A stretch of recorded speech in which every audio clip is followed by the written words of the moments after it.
another formation lap. I'm expecting the lights to flash yellow and then send them round again. They need to get on with it quickly because they'll be getting pretty toasty down there by now. The engine, no fans on these, of course, no cooling fans. They're only cool by moving through the air. A bit like a shark has to keep swimming through the water to stay alive. These cars have to keep moving. And away they go again then as they'll clear. Now Kvyat has to go into the pit lane as the cause of the false start, has to go into the pit lane. And if they can restart it, he is able to join the race from there. He's obliged to put it in neutral, open the clutch and put the steering wheel back on so they can move the cars. There's a little button on the front that frees the clutch as well. But it suggests to me that Danny Kvyat thinks whatever his problem is, and that's that way. Pretty terminal. They're pushing that to the wrong side of the grid for that car to start again. Danny Kvyat is going to hate coming to Australia next year. Remember last year? His gearbox failed on the lap of the grid, didn't make the start of the race that afternoon. I kind of put money on him not making the start of the race here today as well, as he now has to try and hop over the pit wall and get back into the pit lane again. But I can't see his car going anywhere near him at the moment. There is a gate there he could have come through back into the pit lane, but whatever the problem is, he obviously thought this is not racing today, this car, because he got out of it. It's going to be a 57 lap race, that much I do know for certain, because this extra formation lap will take one away from the 58 lap race tally. The cars make their way along the far side of this track once more. Danny Kvyat walks back to the Red Bull garage. What a wretched 24 hours that young Russian has had. And of course they have to do that because teams just don't leave any margin on the fuel. They're allowed to consume 100 kilograms of fuel through the Grand Prix. And they're not going to carry a lap or 2 laps of the fuel just in case there's a false start. So they have to shorten the race, otherwise they won't have enough fuel. Being spoken to by his crew. Situation being explained to him whilst the tyres are getting packed away. There is the car. That's better. They've got it to the correct side now. But it's been on a bit of an adventure. It didn't need to go on. Unfortunately, it won't have much steering lock to get through that gap. But they've opened the door up, and there it goes. So they've slotted it in nicely. Well done. The Red Bull. I just don't know why they took it to the. They did take it to the left initially, didn't they? They did. And they've got it back into the pit lane at just the right time for the field to come along and take their positions once again. Whether they can get it going, whether that Red Bull can take part, it still remains to be seen. Yeah, he should have stayed in the car. He should never have got out of that car. Lewis is pointing his car. He's going to have to sit on the front of the grid a long time, Lewis Hamilton, while they form up. He's pointing his car unusually slightly left. He's not in the remotest bit interested in going to cover off anything Nico Rosberg might do. He's pointing left already. Aiming to join Damon Hill and Michael Schumacher and Jenson Button as drivers that have won this race in consecutive years. But a smoke coming off the Toro Rosso in the Force India as we have 5 lights above us. And it's lights out and away we go. It's a great start from Sebastian Vettel, and he's already alongside and ahead of both Mercedes. Nico Rosberg on the inside, Hamilton on the outside. Vettel takes the lead into the first corner. Hamilton down in fourth lane, and fifth as Max Verstappen comes past him, and now he's under pressure from Felipe Massa as well as Ferrari on the as Hamilton has the Williams for company. Into turn 3 we go. Kimi Raikkonen holds up Nico Rosberg. Verstappen then follows them, and Valtteri Bottas ahead of Hamilton. Then comes Sainz and Daniel Ricciardo and Nico Hülkenberg, and then the McLaren and Fernando Alonso. But what a start for Sebastian Vettel. There's a very smoky Renault. I think it was Magnussen at the back of the field having some kind of problems, but they were the issues we were expecting as Joe Palmer gets pushed wide in turn 7 of getting these cars underway with the single clutch as Hamilton thinks about coming up the inside of Massa and then thinks better of it. There's Joe Palmer there in this minute. I think he probably went on the grass coming out of turn 7 because he's fallen quite a way back from where he was. Yeah, brilliant start from Pascal Wehrlein as well. Okay, understood. Boxes lap. Magnussen's coming into the pits. He didn't start here last year. His car failed on the way to the grid. He might not make it to the end of lap 2 this year as Nico Hülkenberg has gone past Daniel Ricciardo, you can see there on the first lap. I said Pascal Wehrlein had a great start. He's up to 15th. Sebastian Vettel leads Kimi Raikkonen as they come around the final corner now. We look through the midfield. Lock up there from Hülkenberg. Alonso holding position. He's now in 10th place just ahead of Jolyon Palmer, and out in front Sebastian Vettel 1.5 seconds clear of Kimi Raikkonen. Then comes Nico Rosberg and Max Verstappen, and then comes Felipe Massa and Lewis Hamilton. Hamilton down in 6th place, and Sainz, Hülkenberg, Ricciardo and Alonso at the top top 10 and there's Valtteri Bottas. Having a little look at Nasser in the Sauber, can't get past him. That start means that we've got a Grand Prix on our hands, well worth watching, because Hamilton's got a lot of work to do on a track that's notoriously difficult to overtake on, despite some of the long straights. And that Williams always carries good straight line speed and the same spec of engine that Hamilton's got as well. Hamilton adjusting pieces on his adjusting dials on his steering wheel, and Massa getting a proper swapper on coming out of 7. I got some problems with the engine. Esteban Gutierrez down in 20th place and having problems too. And there he is in the new Haas F1 car. Esteban Gutierrez struggling somewhat and quite a long way off the pace, it has to be said. Look how Vettel is flying away. It's like he's gone back to the Red Bull days here this afternoon. Brilliant start from Raikkonen as well. Ferrari were having good starts last year. They continued that on into 2016, and we can see Kevin Magnussen change of tyre. Soft compound tyre goes on and out back into the race he comes as we look at Sergio Perez down in 11th place behind Fernando Alonso, making use of the super soft tyres at the start. Alonso had to bag a place or two off the line. Danny Kvyat still not in this race. On the timing screen it says he has retired. Magnussen back out onto the racetrack as Vettel now it leads by 1.7 seconds. When we look back, Hulkenberg stretching away a little touch of Ricciardo, but not getting too far away, and DRS will come into play very shortly. DRS is enabled and might give Hulkenberg a few problems to contend with Ricciardo behind him. At least for Massa with Hamilton too. But crucially then, Vettel's got more tyre options, new tyre options than the Mercedes. He's got Raikkonen as rear gunner, and he's pulling away on that lap anyway by a third of a second over Rosberg in 3rd place. Looking very good for Ferrari at the moment. Certainly is. Long way to go, but new start procedure, Martin. Drivers having to deal with more things themselves. We expected it might cause a few problems. Maybe that's exactly what happened today. Yeah, well, we saw Hamilton bogged down. He just didn't really get away. And I have to say, Rosberg didn't look much better, but Hamilton was getting pushed out of it left, right and centre in the traffic, and realised that he just needed to protect his front wing and his bodywork basically, and make sure he didn't get a puncture, and ended up behind the Williams. But Ferrari clearly got a system that's more user-friendly to get these things away on a hot track, 33 degrees drop down to now in the centre of November, and a tank full of fuel. Just looking there from the rear wing of Felipe Massa's Williams. He's got past the first corner, which for him in Australia is always a good thing. 3 times he's crashed down on that first corner. And at the moment he has the current world champion behind him. Massa running in 5th place, which is where Williams are targeting a finish for him today. And then of course they've got Magnussen now, who's made that pit stop with the puncture right in the middle of it. Right, Hamilton's got a great exit there. Magnussen almost getting a little bit in the way, and I think that might have just held up Hamilton a little bit. They've got a super exit on the run down towards turn 3. He's going to have a little go on the inside here. Massa goes wide, Hamilton swoops round the outside, and now Lewis Hamilton up into 5th place, and he'd been looking at that move ever since he got out of turn 2. Massa had to go defensive, got in tight, minute he ran wide. The angle was too acute for where he was turning in, and Hamilton was not going to miss that opportunity. Looked to me like DRS helped, and he just turned the mode up to the highest possible power he could. Yeah, but I think he almost certainly had to get out of the throttle there in part of that early manoeuvre because of Magnussen sort of trying to get out of the way with the blue flags waving at him. I was a little bit scared for that, to be honest. When that's where I went upside down. It's very tight in there. You can't always see what's going on. What a start from Sebastian Vettel that was. And the tuneness of that, that's what really hurt Hamilton, was how close he got to his teammate and had to get right out of the throttle, almost certainly on the brakes actually, in turn 1, and put him back down in 5th place. The fireworks from Kevin Magnussen as well down the back. There was almost contact there as well. Between Ricciardo and Hulkenberg. Lovely. You could tell the minute the lights went out, Sebastian Vettel was away and off, and the two Mercedes didn't even know it was coming. I think Vettel would be some of the guys wearing their bands on the London North Circuit, to be honest, with that start. And this, you said, Lewis Hamilton gets bogged down behind his teammate there. Yeah, and it did touch his front wing. He's lost a little bit of it, and it's lucky it didn't puncture Rosberg's left rear. Very nearly a repeat of Spa a couple of years ago, but nowhere really to go for either of the two Mercedes, and this is the reaction of Maurizio Arrivabene. Yeah, two very contrasting emotions in the space of about 2 seconds there. Jenson Button, meanwhile, for the start. And that is where Magnussen got his puncture. It's the...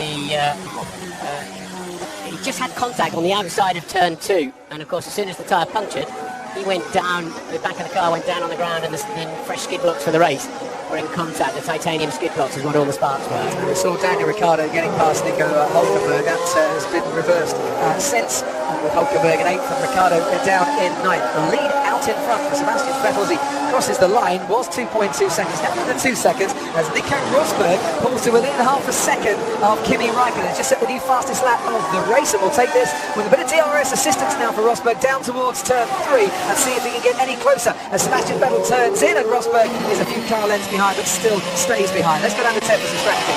Well, let's keep an eye on the front left tyre here. We're just hearing some drivers to respect the blue flags, and it looks like Gutierrez is keep on going, by the way. But when we're on the onboard shots, keep an eye on the front left. When that starts getting really pattern on it, then it'll be time to think about a stop. The quickest stop for Lewis Hamilton and Nico Rosberg is to use their new soft tyres and do a 2-stop from about lap 13 and then again about lap 38. And I'm interested, Crofty, to see whether Ferrari deploy Kimi Raikkonen to shadow whatever Lewis Hamilton does strategy-wise, and that means they could contain him. Yeah, and the undercut works very, very well here, just to let you know. And Hamilton must now be within the DRS zone of Verstappen as well for 4th and 5th place. And his lap time, as soon as he passed Massa, was very close to Rosberg. So Mercedes have got the pace. They don't have track position. Yeah, they can catch up, and then they've got to try and get past. They had about 10 overtaking, normal overtakes last year here. I think they're going to get a few more this year. We might get one at the end of the straight here as around the final turn. Verstappen leads Hamilton, 4th leads 5th. DRS there, assistance for the Mercedes, gaining and gaining on the 2015 powered Toro Rosso. As they get into the braking zone, Hamilton just a little bit too far behind to make the move, but carries a lot of momentum and speed through that first corner. And now he really is hunting down the youngster, 18 years of age. Has to look into his mirrors. Hamilton is there, but not quite close enough. So Verstappen survives the 2 braking zones at the end of the DRS straights. His dad watches on, knows what's coming. And Max Verstappen, as we've seen, great at overtaking, showed us some defensive skills here to marvel at. He's only a teenager, but he showed a lot of maturity there because he didn't get intimidated by that and feel the need to go defend fresh air on the inside. He kept the racing line because he somehow judged that at 200 and plus miles an hour that Hamilton wasn't going to be close enough to launch an attack on that particular lap. They didn't compromise himself. Rosberg just dropped back a little bit further behind Kimi Raikkonen. 21 cars running on the track at the moment. Danny Kvyat is not officially out of this race. They're working on his car in the Red Bull garage at the moment. He's got an electrical issue. They're hoping to get him out. By the time they do, he will be well down, but they'll use it as a bit of testing mileage for this afternoon. Through the last 3 corners, we see the scrap now for 4th and for 5th place. Verstappen, who had a brilliant rookie season, who says he wants something a little more boring in his second season where he can get great point scoring finishes and not have to do quite so much overtaking against Hamilton, who made his debut here in 2007 and showed what a great rookie he was that season, taking podiums all the way up to the British Grand Prix at Silverstone in his debut year, and of course race wins as well by that stage. On we go down towards turn 3, and Hamilton once again has to stick behind. Frustratingly for him, that Toro Rosso showing that it's got a decent power unit in it, last year's Ferrari engine. Well, interestingly, Hamilton struggled a bit in the final sector on that, so I wonder if the tyres are beginning to go away from them now. They're on lap 7. They're hoping to get to 15 to open up their options for the strategy through the race on these tyres. And look at his left front, graining up. And Hamilton will really be struggling on right-handers. And we'll see when he slows down again. Hopefully we'll get a shot of that. But I noticed he really struggled to stay as close to Verstappen through the final corner on the previous lap, and therefore not really in the overtaking zone where the 2 DRSs are available to him. Tyre temperature, always so important in modern day Formula 1, Martin. Track temperature has a bearing on how these drivers can keep the temperature in those Pirelli rubbers. 31 degrees the track temperature at the moment. We've gone down 6 degrees since the start of the race time as we, 20 past 4 in the afternoon here in Melbourne, and when the cloud comes over, the track does cool off quite appreciatively. Out in front, still red hot pace for Sebastian Vettel, 2.3 seconds ahead of Kimi Raikkonen and his teammate. We're now on board with Valtteri Bottas as Carlos Sainz comes in for his first pit stop in the Toro Rosso, pitting from 7th in the race. We'll follow Bottas on. Sadly, we won't, as Bottas behind Ericsson fancies his chances of an overtake down the main straight. We look now to see blue flags being waved. That's for Kevin Magnussen. Bottas pulls out to the inside of the first turn, and past Marcus Ericsson he goes and up into 14th place. Yeah, they're trying to undercut Massa with Sainz's strategy there, but when we go on board with drivers who've got the soft compound, yellow mark soft compound tyres on, they look very good indeed. Just that lovely sheen that you want from your tyre, where it's melting and gripping the track. You only have grooves in your tyres on the road to clear water. It's the rubber that bites into the track, hence these slick tyres. And many of you know that who watch motorsport a lot, but sometimes we have new people watching, and welcome. And that is why he gets such incredible grip from these tyres. But the rubber just starts to shear on the surface. That's what grading is, literally the compound starts to tear apart on the surface. And what happens is it just starts sliding more and more. And the more it slides, the worse it tears. Yeah. Get yourself a ball of mozzarella cheese, nice and shiny, grippy on the outside, cut it open and it's all marbly. And that's what the grading tyre should look like. Hamilton still bogged down behind Max Verstappen. Then we look back to Felipe Massa, who was overtaken by Hamilton, now could get overtaken by Daniel Ricciardo. They're going to like that down at the first turn. You can hear the cheers as well as Daniel Ricciardo now puts himself up into 7th place. He's got past Nico Hülkenberg once again on the track, and Ricciardo starting to make a move through the field. Tells you something also about how much they've improved what used to be called a Renault engine, now called the TAG. Because I don't remember Red Bull breezing, I know he had to, but breezing past the Williams too often last year. I can't get past it. As we hear from Hamilton, Valtteri Bottas is now past Pascal Wehrlein and he's up into 13th place. Ted, we'll go down to you. Yeah, 5 browse on the Mercedes pit wall properly while they figure out where their race pace has gone. Have the tyres just grained up on Rosberg as well. Rosberg not able to counter Kimi Raikkonen. I thought he'd be up against the back of the Ferrari gearbox and challenging him at this point, but not so. So they're just thinking about whether they make an early stop and maybe trying to dent Ferrari's pace on an undercut with fresher tyres properly, or actually extend it. Oh look, is that a little preparation of some tyres perhaps in the Mercedes garage? Maybe extend the stint with Lewis Hamilton and switch Lewis to a 1-stop. Well, that's what they've just said to him on the radio. Okay, Lewis, just take it easy. We'll extend this stint. And they're having to think on their feet just a little bit about that. And it is one of the 25 topics they are allowed to talk to the driver about on the radio now, is race strategy. I mean, what Lewis just said about, I can't get past this guy, I don't believe they're allowed to say anything back to him now about, well, try this, do that. But we've seen him twiddling the dials on his steering wheel and trying all the tools he's got in there in terms of differential settings, brake bias, engine power. And I think that was Lewis saying, right, I've tried everything I've got and I can't pass him. Think of something else, boys, back there. Felipe Massa's really struggling out there. I wouldn't be at all surprised to see him in the pits in a minute. What we are seeing in the pits is Felipe Massa instead. The other Brazilian whose name sounds like Felipe Massa, we'll call it Fred for the time being, but he just put in a 1:36.1 as Felipe Massa. It's around about 3.3 seconds slower than Daniel Ricciardo, who'd just overtaken him. Leader lapping in the 132s, mid 132s at the moment, as is second place Kimi Raikkonen, as is third place Nico Rosberg. 2 Ferraris and a Mercedes in the top 3 at the moment. And we get down to this battle. Verstappen with Hamilton still behind him, now just inching into that DRS range. He will be able to attack Verstappen again if he can certainly get close enough. 5 seconds behind this comes Daniel Ricciardo, and then Felipe Massa, Hülkenberg, Alonso in the points, Sergio Perez running 10th at the moment for Force India. Hülkenberg and Perez, the leading soft tyre compound runners as it stands. So they were able to say under the rules, yeah, we're just going to take it easy, we're going to extend this stint. That's a strategy situation that got included an hour or so ago. And so Lewis has sort of settled more into that position, but Ferrari are probably upper hand everywhere at the moment, haven't they? Yeah. They've got decent pace, they've got track position, they've got, with Vettel, more new tyre possibilities, shall we say. But I imagine this soft tyre will be, the yellow mark one, will be the hot ticket this afternoon. Valtteri Bottas is now behind Jolyon Palmer.